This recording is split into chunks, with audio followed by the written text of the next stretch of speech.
네, 여러분 안녕하십니까? 성거교회는 저하고 좀 인연이 있는 것 같습니다. 윤종로 목사님 계셨을 때 그 사모님과 집사님들 한 열 몇 분인가 이렇게 같이 쉼터에 일주일간 다녀가신 적이 있습니다. 그 뒤로 이제 교회가 좀 궁금했는데요. 이번에 교회를 오니까 엄청 커졌네요. 예. 사업을 많이 하시고 또 교인들의 얼굴이 엄청 환하세요. 뭔가 이게 일이 일어날 것 같은 생각이 듭니다. 예. 그리고 분위기도 참 좋아 보이고요. 우리 쉼터 교회 우리 교인들이 와서 간증을 할 때 반응이 좋으시고 그래서 저도 기대하고 왔습니다. 어제 같이 올려다가 저를 재워줄 데가 없겠더라고요. 그래서 오늘 새벽에 가자.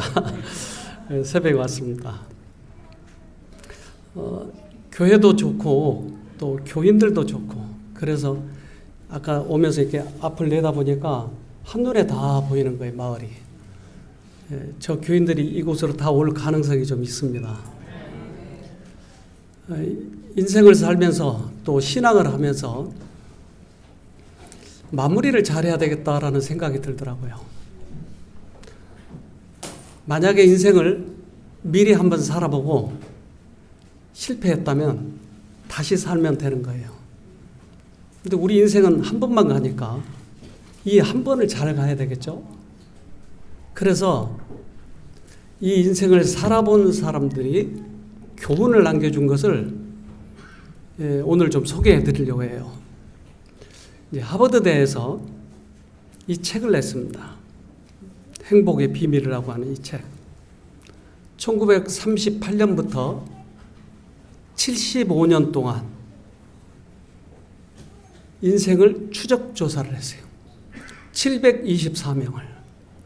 그래서 부유한 사람, 또 가난한 사람, 이런 724명을 추적 조사해가지고 75년 후에 윌딩어라고 하는 사람이 발표를 했는데 바로 이 책입니다. 그 저자는 이 사람이에요. 그래서 그 중에 724명 중에 한 사람의 사진을 이렇게 소개를 했어요. 그렇다면 75년 전에 태어나서 태어난 게 아니고 그들이 조사를 시작을 해서 죽을 때까지의 그 인생을 그들의 경험을 통해서 우리는 실패하지 말자고 하는 의도에서 이 책을 지은 거예요. 그렇다면 우리도 이것을 참조하면 실패하지 않겠죠. 그래서 오늘 그것을 좀 소개를 해드리려고 합니다. 그래서 그분이 영상으로 발표를 했는데 영상을 몇 개를 보도록 하겠습니다. 네,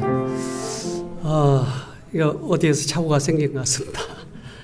네, 제가 말로 설명을 드리도록 하겠습니다. 네.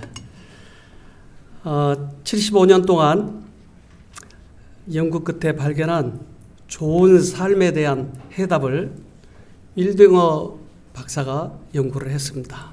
이걸 발표를 했는데요. 지금 이제 그림이 나갑니다. 근데 이 그림이 나간 것은 만약 여러분이 행복하게 살기를 원한다면 어디에 투자하기를 원하는가? 근데 젊은이들은 대부분 돈, 그리고 출세, 명예 이것에 투자하겠다고 얘기합니다. 그리고 그 출세하기 위해서는 더욱 열심히 일해야 된다고 얘기를 해요. 근데 그렇지 않아도 지금까지 그렇게 열심히 일해 왔는데 또 더 열심히 일하라고 하니까 사람들이 지치죠.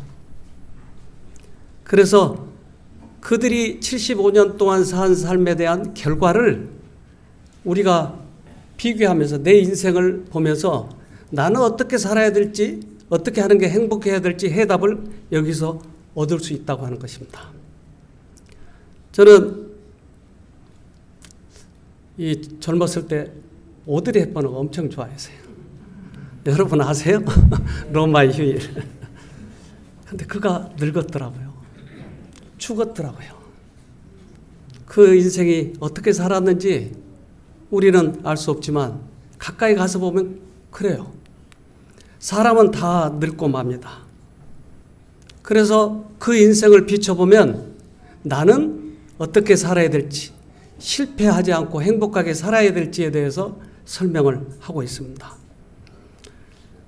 우리는 이 실험 속에서 75년 동안 추적조사에서 무엇을 배웠을까 하는 것입니다.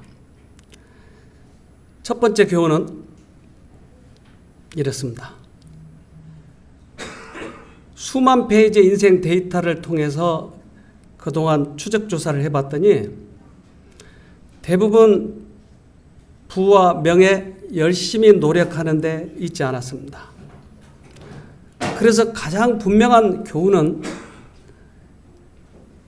좋은 관계가 우리를 건강하고 행복하게 만든다고 얘기합니다. 좋은 관계입니다. 그래서 고독은 해로운 것이었어요. 혼자 교제 없이 사는 것은 상당히 어려웠던 것이에요. 그리고 건강에도 좋지 않았습니다.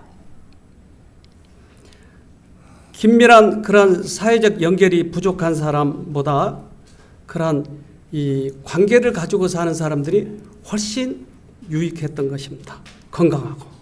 문제는 좋은 관계였습니다. 어떤 것이 좋은 관계였는지 우리는 그것을 살펴보아야 할 필요가 있겠죠. 수명이 짧았습니다. 그런데 SNS나 우리는 카톡들 많이 하잖아요. 그래서 많이 연결되어 있으면 그럼 모두 다 행복한가? 그것도 아니었다고 하는 것이에요. 좋은 관계였다고 하는 것이에요. 어떤 영감의 글은 이렇게 얘기합니다. 인기를 얻으려는 욕망으로 부와 안위를 탐하는 유혹 때문에 그들은 길을 잃는다. 가장 큰 외적인 번영, 하나님과 혹은 그들 자신과 화목의 관계를 맺고 있지 않은 사람들에게 행복을 가져다 줄 수가 없다. 화목의 관계를 맺지 않으면 행복을 가져다 둘 수 없다. 두 번째 교훈을 우리가 살펴보면 아까 75년간 추적조사에서 생긴 두 번째 교훈은 이렇습니다. 친구가 얼마나 많은지 안정적이고 공인된 관계를 갖고 있는지가 아니라 관계의 질이 중요하다고 하는 것입니다.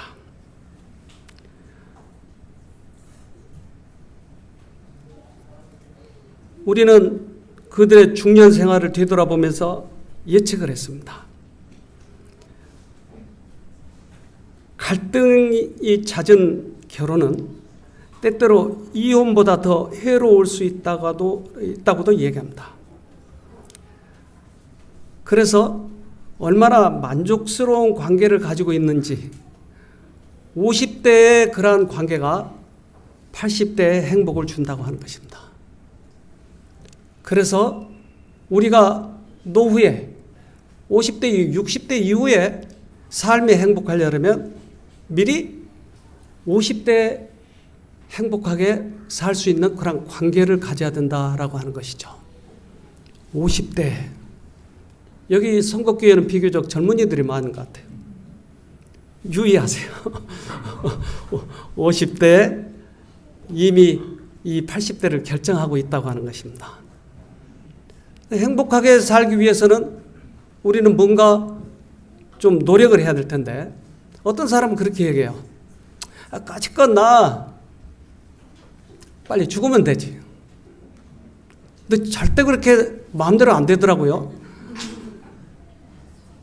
근데 건강하게 살다가 죽을 때 딱 죽으면 되지. 그렇게 안 된다니까요. 내가 몸이 아플 때도 있다고 하는 거예요. 내 스스로 내 몸을 어떻게 할 수 없어요. 그래서 배우자에게 도움을 구할 수밖에 없을 때도 있어요. 그렇다면 가장 가까운 사이인 이 배우자, 이들에게 어떻게 해야 될지에 대해서 설명을 합니다. 관계의 건강에 관해 우리가 배운 세 번째 교훈은 좋은 관계는 육체뿐만 아니라 뇌도 보호해 준다는 것입니다. 결과에 따르면 타인과 애착으로 단단히 연결된 관계를 가진 80대는 건강하며 관계를 맺고 있는 상대방이 자신의 힘들 때면 의지가 되어줄 거라고 여기는 사람들은 기억력이 더 선명하고 오래 간다고 합니다. 반면 관계를 맺고 있는 사람이 의지가 안 된다고 느끼는 사람들은 빠른 기억력 감퇴를 보였습니다. 이런 좋은 관계가 언제나 원만할 필요는 없습니다. 연구 대상인 80대 부부 중 몇몇은 하루 종일 다퉜지만 힘든 일이 있을 때 서로 의지가 될 거라고 믿는 한 그런 다툼은 기억력에 큰 타격을 주지 않았습니다.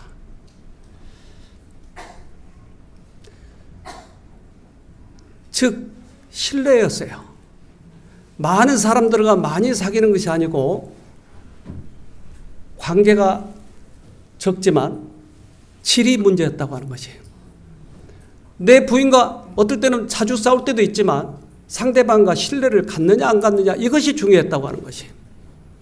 그런데 왜 그러면 가까운 사이끼리 그렇게 가깝게 지내지 못하는가?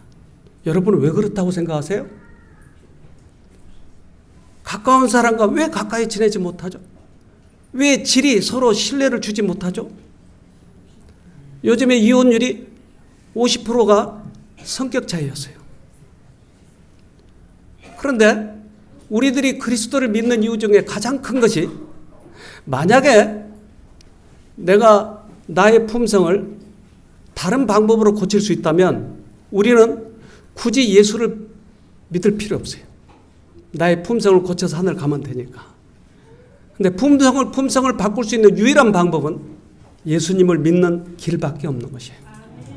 예수님만이 우리의 마음을 바꿀 수 있는 것이에요. 성격 차이? 이것 때문에 이혼한다고요? 그렇다면 그리스도인이 아니죠. 그렇잖아요. 그리스도인은 서로 성격을 맞춰가서 살아야 되는데 가장 결정적인 문제는 서로 용서를 못하는 것이에요. 그러면 우리는 이 문제를 풀면 행복하게 살 수 있다고 하는 것이에요. 서로 용서하고 서로 사랑하는 것이 우리가 나머지 생에 건강하기도 할 뿐만 아니라 우리는 하늘도 갈 수 있으니까요. 하나님의 뜻이 이루어지면 남편과 아내는 피차에 존경하고 사랑과 신뢰를 개발할 것이다. 무엇이나 가정의 화평과 연합을 훼손시킬 것은 단호히 억제되어야 하며 친절과 사랑이 소중히 여겨져야 한다. 자비, 관대 그리고 사랑을 나타내는 사람은 그 같은 정신이 자신에게 반영되어 오는 것을 발견할 것이다. 남편과 아내는 피차에 존경과 사랑과 신뢰를 개발해야 될 것이다. 저는 우리 집사람과 결혼을 해서 살면서 처음에는 엄청 좋더라고요. 근데 한 2년 지나니까 낱낱이 보여요. 나는 하필이면 왜 저 여자하고 결혼했지? 세상에 여자가 그렇게 많은데 왜 하필이면? 그래서 하는 집마다 미운 거예요. 다른 여자들은 머리를 길게 기르는데 왜 저 여자는 저렇게 짧게 하고 다녀? 나중에 2년 후에 알았지만 우리 집사람이 나보다 키가 훨씬 작았던 건 알았어요. 2년 동안 몰랐어요. 하는 집마다 미운 거예요. 이게 해결되지 않아서 오랫동안 고생을 했어요. 근데 예수님을 만난 다음에 예수님의 용서를 경험한 다음에 용서가 되는 거예요. 용서는 우리 스스로 할 수 없습니다. 용서를 예수님으로부터 받을 때에만 다른 사람을 용서할 수가 있죠. 그러니까 즉 서로 성격 차이 때문에 불행한다고 하는 것은 내가 용서를 하고 용서를 받지 못했기 때문에 그런 것이에요. 이것을 성경에서는 이렇게 얘기합니다. 베드로전서 4장 8절에 무엇보다 열심으로 서로 사랑할지니 사랑은 허다한 죄를 덮느니라. 사랑은 허다한 죄를 덮어버린대요. 그러면 그 사랑을 예수님으로부터 받으면 우리는 얼마든지 사랑하면서 살아갈 수 있죠. 우리는 우리들의 노후를 준비해야 되는데 그것은 보험이 아니에요. 그것은 관계였어요. 우리는 가장 가까운 사람과의 사랑의 관계였어요. 이 사랑의 관계를 우리는 젊었을 때부터 다져가야 될 거예요. 그래서 행복한 사람들의 가정들을 보면 대부분 그 가정들에 서로 용서하고 배려하고 비난하지 않고 상대방의 인격을 존중하고. 저는 가끔 주례를 맡게 되는데 꼭 빼놓지 않고 제가 주례사에 꼭 넣어둔 게 있어요. 그것은 저도 옛날 봉건주의 사회에서 태어났기 때문에 우리 집사람을 옛날에는 시골에서 그랬죠. 밥상 아래서 밥을 먹었어요. 여자들은. 여기 그러신 분 계시죠? 연세 드신 분들은. 그러니까 여자들은 반쯤 사람이고 반쯤은 종이고 이렇게 생각을 했어요. 그러니까 여자들이 남자들에게 대든다고 하는 것은 있을 수 없는 일이에요. 근데 결혼하고 나니까 눈을 똑바로 뜨고 나한테 대드는데 참을 수 있어요? 그런데 예수님은 이 얘기를 하시는 거예요. 내 아내를 내 목숨처럼 사랑하라. 이게 갈등이 되는 거예요. 어떻게 해야 되죠? 예수님을 믿어야 돼요? 아니면 우리 전통을 더 중시해야 돼요? 예수님을 해야 돼요. 여러분 말씀 참 잘하시네요. 예수님을 더 우선시하면 가정이 행복해지더라고요. 그 전에 그것을 몰랐어요. 우리 집에 또 시어머니를 모셨어요. 우리 집사람이. 그러니까 우리 어머니가 저를 막내이기 때문에 저를 참 사랑하셨어요. 그래서 제가 모셨어요. 그러니까 우리 어머니가 사랑을 반쯤 가져가고 우리 집사람이 사랑을 반쯤 가져가니까 항상 여기서 갈등이 있는 거예요. 여러분 몇 프로씩 줘야 돼요? 사랑을? 어머니 20%? 50%? 몇 프로 줘야지 어머니를? 그래서 성경에서는 그렇게 얘기하지 않았어요. 반 나눠주라 얘기하지 않았어요. 내 부인을 목숨처럼 사랑하라 했고 내 부모를 공경을 하라고 그랬어요. 사랑을 나눠주라고 하지 않았어요. 전 너무나 큰 충격을 받았어요. 어떻게 하죠? 그래서 우리의 어머니를 최대한 제가 공경을 했어요. 그리고 사랑은 통째로 우리 집사람에게 줬어요. 예. 여기 시어머니 있으신 분들은 이거 참 좋아하셔요. 그랬더니 우리 집사람의 사랑의 통이 넘치니까 우리 어머니한테 얼마나 잘하는지. 그러니까 가정이 딱 평정이 되는 거예요. 이거 몰랐을 때는 반쯤 나눠주더라고. 저도 얼마나 애쓴지 알아요. 그래서 가정의 행복의 원칙은 성경에 있는 것이에요. 성경에. 사랑은 행동에 나타나야 한다. 그것은 모든 가족들 상호 간의 교제에서 흘러나가야 하며 또 사랑 그 자체가 사려 깊은 친절과 상냥함으로 이기심이 없는 예모로 나타나야 한다. 이런 원칙이 실행되는 가정은 하나님께서 경배받으시는 가정이요 가장 참된 사랑이 지배하는 가정이다. 사랑은 행동으로 나타나야 돼요. 교회도 소중하지만 가정이 더 소중해요. 가정이 잘 되면 교회가 잘 돼요. 가정을 무시해버리면 교회가 안 돼요. 저는 오랫동안 이 목회 생활을 하면서 수십 년 동안 제가 교회를 개척하고 또 교회를 섬기고 그러면서 느끼는 바예요. 가정을 잘 되게 해야 되는 거예요. 그런데 가정이 행복하면 교회도 행복해요. 그런데 가정의 가장 중요한 핵심인 부부간의 문제가 엉클어질 때는 이게 엉망진창 되는 거예요. 그러면 애들은 그것을 그대로 보고 자식 때에도 또 똑같이 그러는 거예요. 이게 유전이에요, 유전. 그래서 부모 때 부모가 행복하게 만들어 놓으면 자녀들에게 그것이 대물림이 되는 거예요. 그래서 자녀들도 행복한 거죠. 문제는 서로 소통하는 것입니다. 우린 쉼터에서 아까 소개했지만 외국인 프로그램을 자주 해요. 또한 우리 부모 학생 프로그램도 자주 해요. 외국인들이 와가지고 이제 건강 기별을 듣고 또 침례도 받고 저렇습니다. 근데 이 부부는 여기에 이제 오신 분이 선교사 부부가 있었는데 이 선교사 부부가 서로 많이 다퉜어요. 그래서 마지막으로 이제 저에게 이혼 상담하러 왔어요. 근데 이혼을 그동안 이혼 상담을 제가 참 많이 해줬는데 이혼하고 나서 후회하지 않는 사람을 거의 보지 못했어요. 그래서 아직 이혼 직전에 있으신 분들은 빨리 보게 하세요. 이혼을 해서 이제 여자가 이혼하자고 했다고 합시다. 그러면 남편이 잘 되면 배가 아파서 못 살아요. 다른 여자하고 결혼해가지고. 근데 남편이 잘못되면 내가 너무나 빨리 했구나. 괜히 했나 보다 하고 동정심이 가는 거예요. 그런데 옛말에 그랬잖아요. 늙은 고양이와 병든 남편만 있으면 좋겠다는 거예요. 쥐들이 하도 그러니까 병든 고양이라도 있으면 좋겠다는 거예요. 근데 병든 남편이라도 있으면 좋겠다는 이유는 하도 이 남정네들이 와서 찔쩍찔쩍거리니까.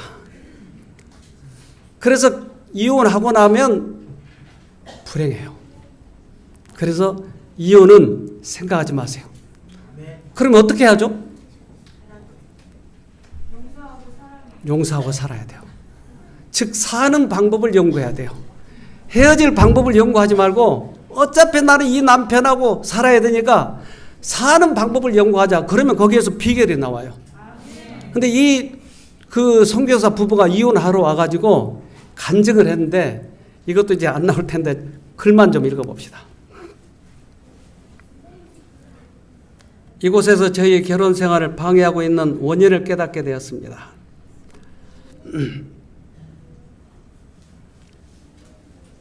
제가 지금까지는 남편을 비난하고 욕하는 것이었습니다. 하지만 이제는 그것이 남편의 잘못이 아니라 제 자신의 문제였다는 것을 깨달았습니다. 이 경험은 한 번도 본 적이 없는, 그런데 하나님께서 제게 안경을 씌워주셔서 보이지 않았던 것을 보았습니다.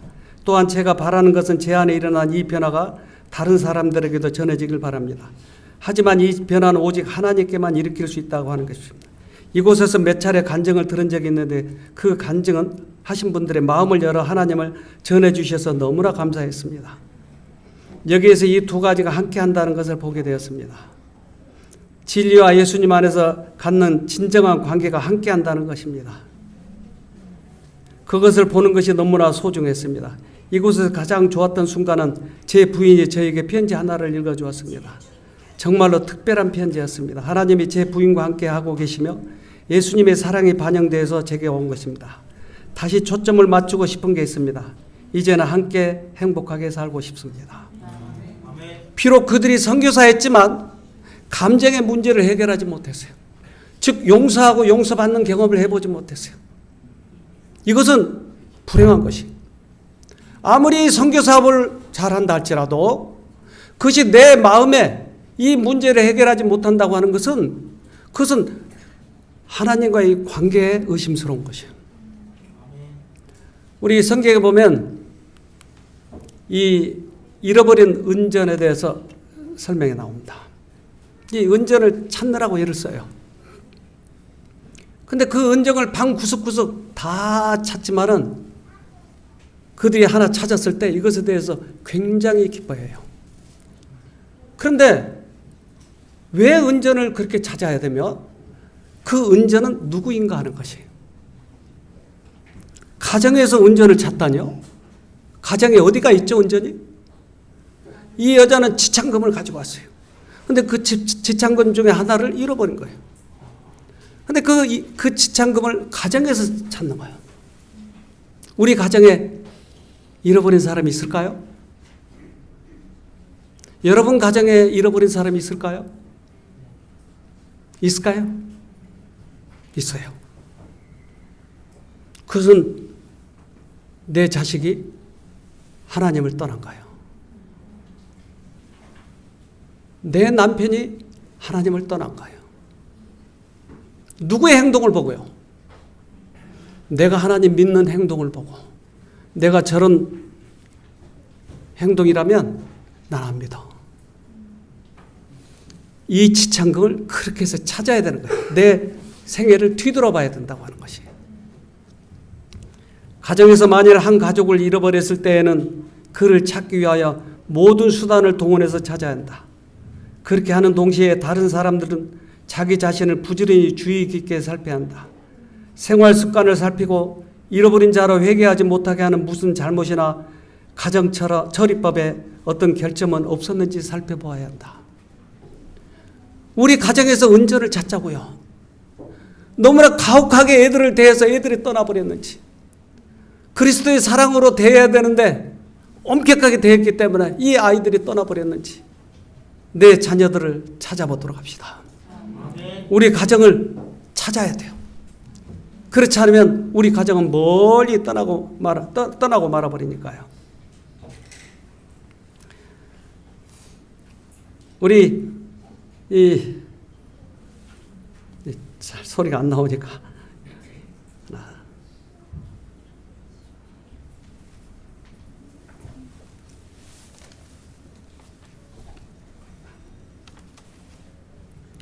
네.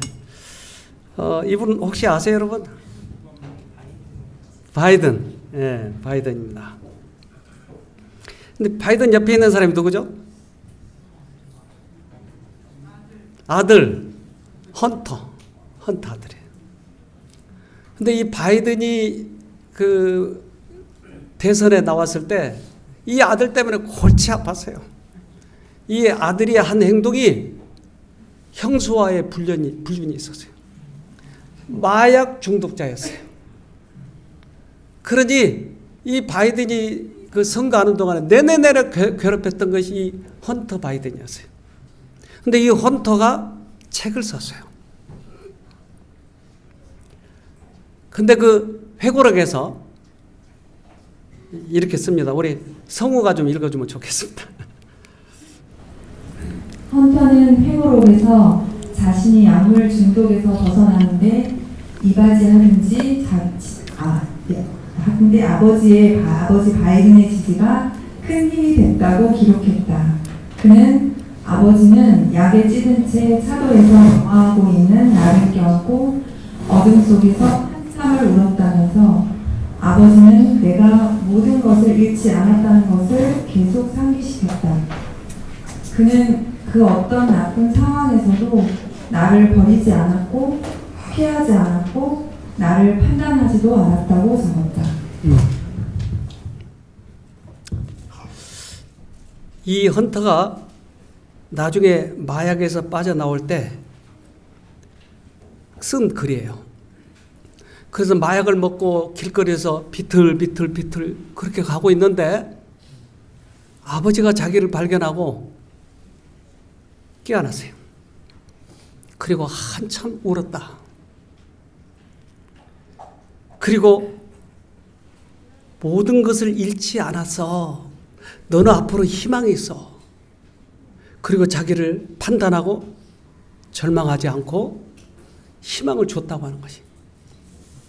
이게 헌터가 다시 회복했을 수 있는 길이었었어요. 내가 마약에 빠졌을 때, 도박에 빠졌을 때, 중독에 빠져가지고 힘들 때 그를 회복시킬 수 있는 것은 부모의 신뢰였어요. 이것이 그를 다시 돌이켰던 것이에요. 그는 이 세상에서 버림받는 거예요. 누구도 나를 받아주지 않아요. 그러나 엄마만은, 아빠만은 실망하지 않고 희망을 가지고 끝까지 해봐. 너는 이길 수 있어. 너는 할 수 있어. 이것이 그를 회복시켰다고 하는 것이요. 어느 순간에도 아버지는 나를 버리지 않았다. 책에 그렇게 쓴 거예요. 그래서 예수님께서는 우리를 당신의 목숨보다 더 사랑하셨어요. 그런데 그 예수님의 사랑을 내가 받으면 나는 내 자식을 그렇게 사랑할 수 있을까요? 네.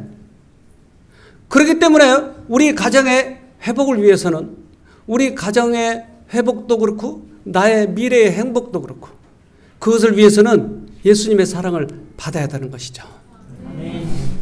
요한복음 15장 12절 내 계명은 곧 내가 너희를 사랑한 것 같이 너희도 서로 사랑하라 하는 이것이니라. 우리 쉼터에 대학생과 어머니가 오셨어요. 근데 얘는 오랫동안 중독에 게임 중독과 음란물 중독 때문에 빠졌었어요. 근데 이 청년이 이제 원래 간호학과 다녔는데 이 청년이 학교를 다니기 힘들 만큼 됐고 그래서 쉼터로 엄마하고 데리고 왔어요. 이제 데려갈 데가 사실은 없어요. 중독을 끊는데 여러분 있던가요 어디? 알코올 중독 병원이요? 정신과요? 해결하지 못해요. 약만 먹여요. 근데 이 아이가 너무나 힘들어하는 거예요. 나중에는 감각이 없어졌어요. 슬픔과 즐거움과 이런 감각이 없어졌어요. 그 아이 그 표현으로는 손가락을 불에다 댔는데 손은 지글지글 타고 있는데 감각을 못 느끼겠다는 거예요. 게임 중독에 빠졌는데 이 게임 중독이 나쁘다고 하는 걸 아는데 내가 감각을 못 느끼겠다는 거예요. 그 아이가 쉼터에 들어와서 어머니의 극진한 사랑으로 하나님을 부르기 시작했어요. 그래서 그 아이가 드디어 이 게임에서 빠져나오면서 이 게임에서 빠져나오면서 그가 결심을 했어요.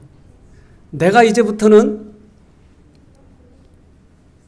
다른 사람을 위해 살아야 되겠다.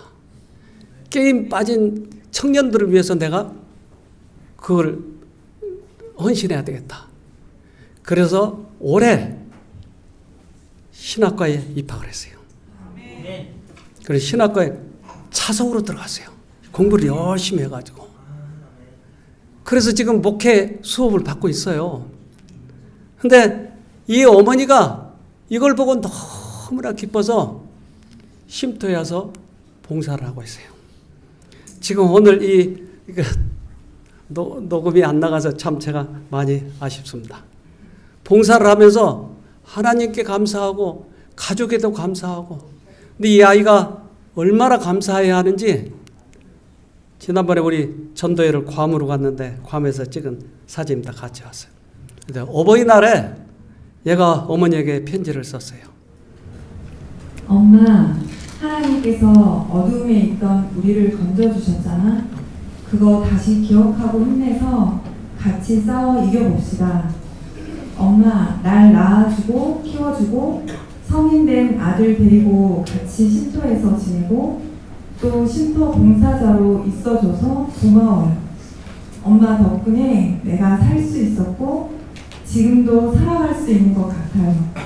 쉼터도 집처럼 편하고 갈 수 있고 우리 엄마 최고. 아들 호진이가.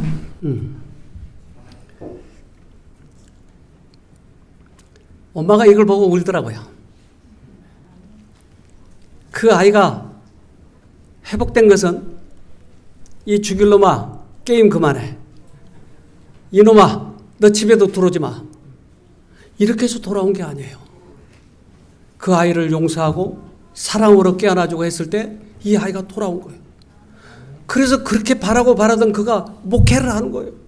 다른 많은 사람들을 위해서 베푼 거예요. 우리는 이 가정에서 살아가는 동안에 남편과 부인도 그렇고 자식과 부모와도 관계도 그래요.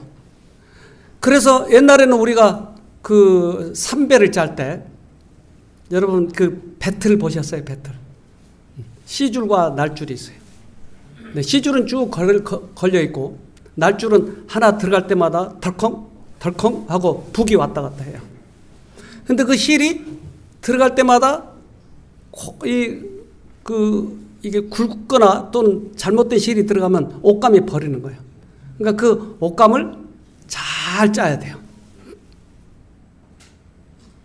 그래서 실이 고르게 그렇게 된 배를 100으로 짠 옷감을 비싼 옷감이에요.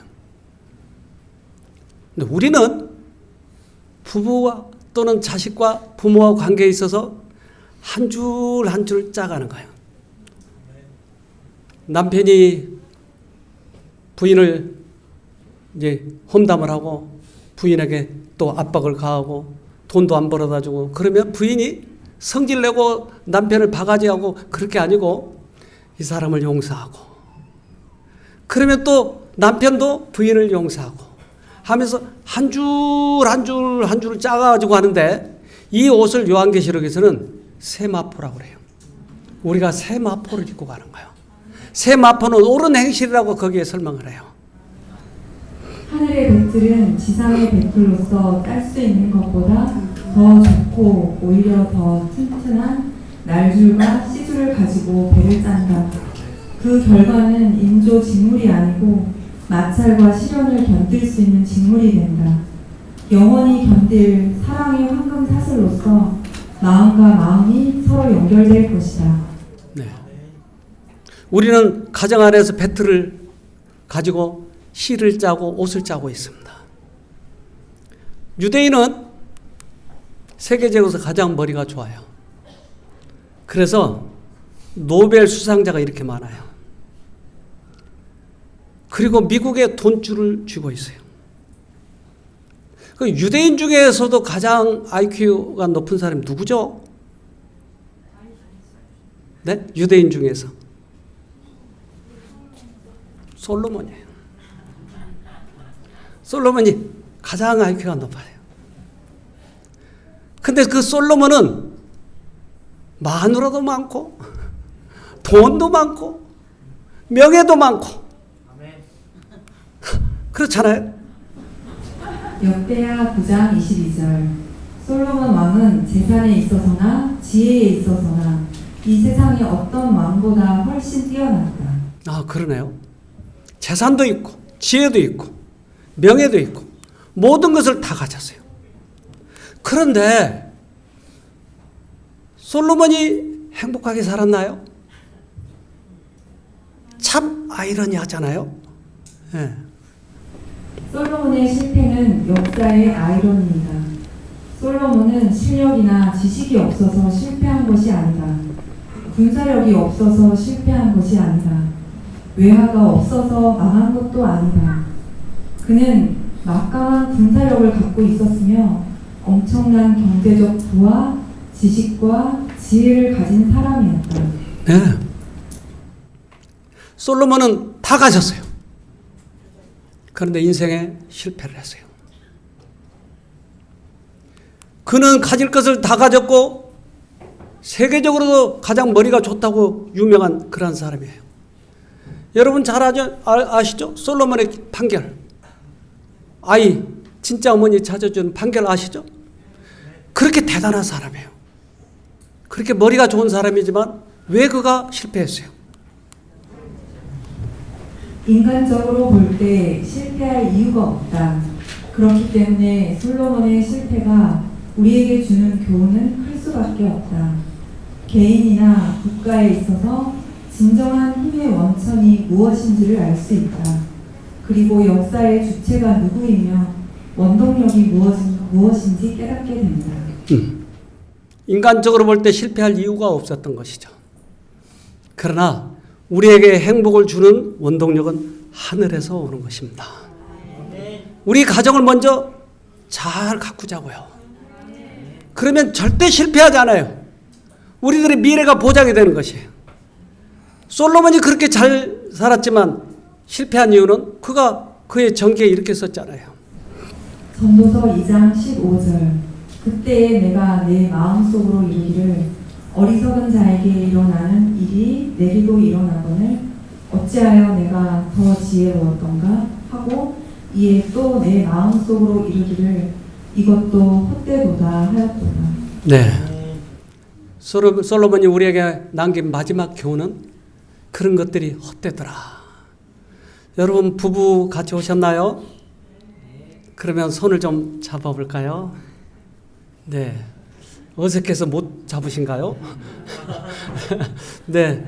또는 아이들과 같이 오셨나요? 그러면 손을 잡아볼까요?